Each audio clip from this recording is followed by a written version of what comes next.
Good evening. 28 people have been killed, 22 of them Belgian school children not yet in their teens. 6 adults, including the 2 drivers on the coach, also perished in the Swiss tunnel.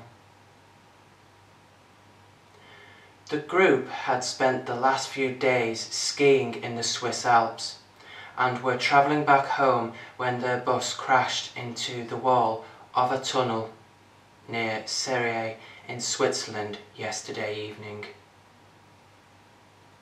Several other children are believed to be in hospital. No other vehicles were involved, and the cause is the subject of an urgent investigation which is currently already underway. Unemployment rose to a 17-year high today, with 2.7 million people now without work. The rise in figures for November to January also show that women are amongst the hardest hit, with 1.13 million of them now jobless. New jobs are being created, but not enough for all the women who want to work. The number of people claiming job seekers allowance increased for the 12th consecutive month, rising by 7,200 in February to 1.6 million, the worst figure since the end of 2009. But the number of people in work increased by 9,000 in the quarter to January to 29.1 million, while the 28,000 increase in unemployment was the lowest for almost a year.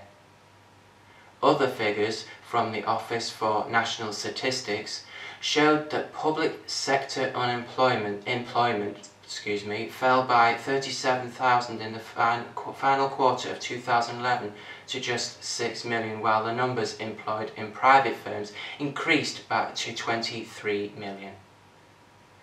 Public sector employment has fallen by 270,000 in the past year following the government's spending cuts. Local government employment fell by 33,000 in the last 3 months of 2011, central government by 3,000 and civil service by 9,000. Youth unemployment increased by 16,000 to reach 1.4 million, a jobless rate of 22.5%, while the number of unemployed women jumped by 22,000 to 1.13 million. Average earnings increased by 1.4% in the year to January, down by 0.5 on the previous month. In the public sector, the figure fell from 1.7 to 1.3, the lowest since comparable records began in 2001. The number of people working part-time because they could not find a full-time job increased by 110,000 to 1.3 million, the highest since records began in 1992. Part-time employment rose by 60,000 to 6.6 million, while self-employment fell by 52,000 to just over 4 million. The employment rate is now 8.4%, up by 0.1% from the previous quarter, the highest since the end of 1995.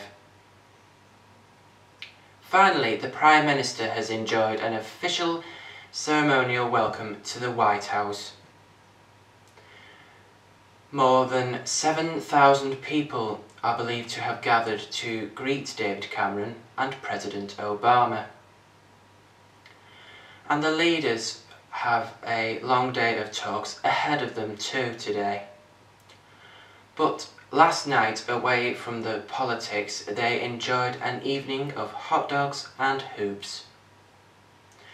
Yesterday, the Prime Minister spent his time with the Barack Obama, solidifying their special relationship. They went to see a basketball game in Dayton, Ohio, chatting to university students seated around them. Earlier, Mr. Cameron became the first foreign leader to accompany the President on Air Force One.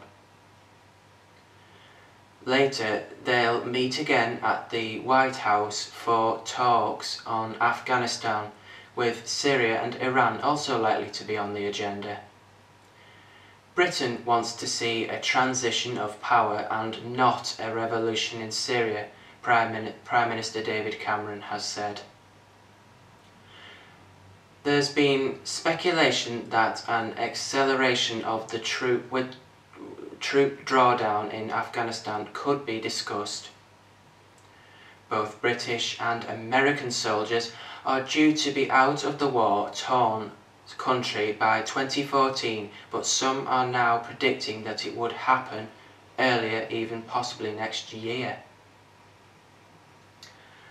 Let's hope so.